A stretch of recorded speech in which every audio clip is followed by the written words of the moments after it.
Hey guys, I'm actually here with Matt and Jen. You guys are filming. Thanks so much for doing this. We're actually filming stuff for Faith Tech, and I just wanted to take a minute. So I, 3 weeks ago, had a pretty dramatic experience. My wife and I had our second child, and it was a pretty intense moment. And I just wanted to take a few minutes and share what's happened in our life in the last few weeks. And I just want to thank everyone who has journeyed with us so far on all of this. But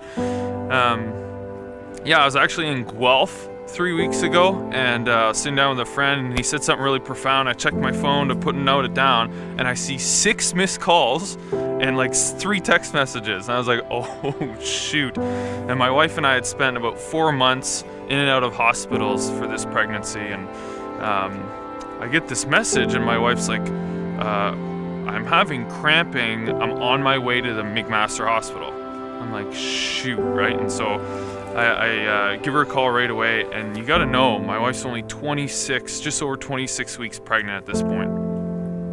And so I call her right away. She's like, yeah, I'm having contractions 30 seconds long, 2 minutes apart, which is like, you better be in the hospital. So she's on her way. I rush down. I get there. She's in triage. And so we get into triage, and she was in quite a lot of pain, had more bleeding, and we just kind of waited there. And the goal was to not have the baby that night, right? And so the doctor was like, do you want to take morphine to ease some of the pain? But we don't want to have the baby within a 4-hour period. And we're like, well, is the baby going to come in that 4-hour period? And they're like, probably not. And so we said, okay, let's take that. So I'm kind of sleeping on the floor in triage with like blankets, and Karen's there and feeling a little bit better. 2 in the morning, I get woken up, and there's like a huge emergency, and they're like, we have to get Karen into labor and delivery right now. Your daughter's heart rate has plummeted. So I'm like, shoot, okay, let's go. And so we go into labor and delivery, and for the next few minutes, they actually couldn't find her heartbeat. And so like they go code blue, right?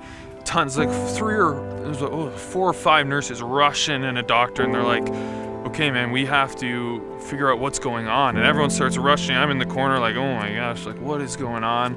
Super emotional, intense moment. Well, they finally found my daughter's heartbeat, and it slowly started to get better. And I'm like, oh man, praise the Lord, this is gonna be okay. Well, then my wife's heart rate and blood pressure plummets. And then eventually the nurse just looks at the doctor, she's like, operating room right now. Clearly her life and my daughter's life are on the line here. So they literally all, just like a horde of people, rush off and leave. And the nurse on the way out, she's like, sit here, I'll get back to you.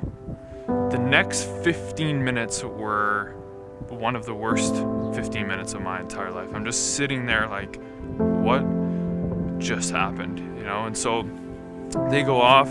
15 minutes later, a nurse comes back. She's like, well, you had a girl, and your wife is going to be okay, but that's all we know. We don't know anything more about your baby. 15 minutes after that, she comes back, and she's like, there's a team working on it. Your wife will come in soon. So she comes in, and my wife Karen, she was starting to feel better, coming to, and then I go and I see my baby. You gotta know, our son was born. He was born in our home in water, and I literally helped bring him out and held him, cut the umbilical cord, everything, right? And it was like the most natural experience in my entire life. Well, I go see our daughter Anna, and I saw more cords and wires and things connected to her than I did see flesh. And it was the most paradoxical moment of my life. And then the actual, almost more intense moment happened 4 hours later. A doctor comes in, sees me in the hall, and she's like, I think you're Mr. Kelly. I was like, yep, we need to talk to you and your wife right away. So she comes in, and she says to me, there's been an error. We've given your daughter more saline, salt water than she should have had, and she's talking about the different things that could happen now, from the worst to long-term brain and lung damage to she could pump this out herself. So we've been on this journey for the last 3 weeks. 5 days ago, the doctor said, man, she was actually able to pump out this saline herself. Praise the Lord. And I've just been reflecting on this. It's the most dramatic experience of my life, most stressful season of my life, and the most suffering I've experienced in my life. And this is what God has been teaching me, is that it is His grace on us that we're going through this. And I need to explain this. I have learned things about God in this season of life that I've understood Him and humanity more than I ever have in my entire life. I've learned that this life is extremely fragile. You hold a 2-pound baby in your arms, and it feels that way. The world is fragile. You are fragile. I am fragile. And we can be broken by words. We can be broken by the things that are done to us.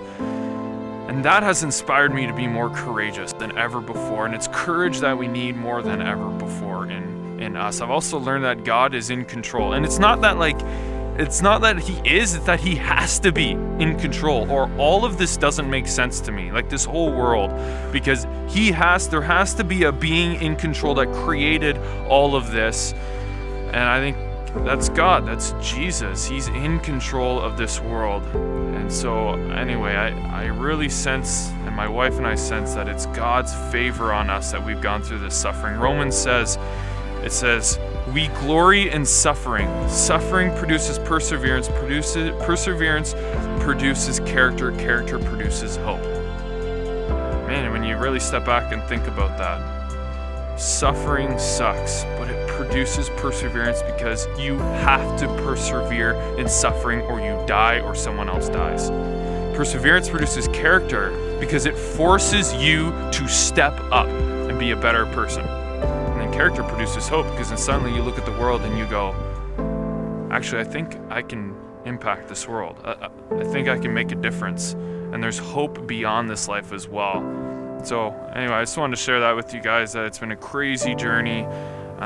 Thanks, Jen and Matt, for letting me take the time to just film this, get my thoughts out, how God has been changing my heart in the most difficult and suffering season of my entire life. Love you guys. See ya.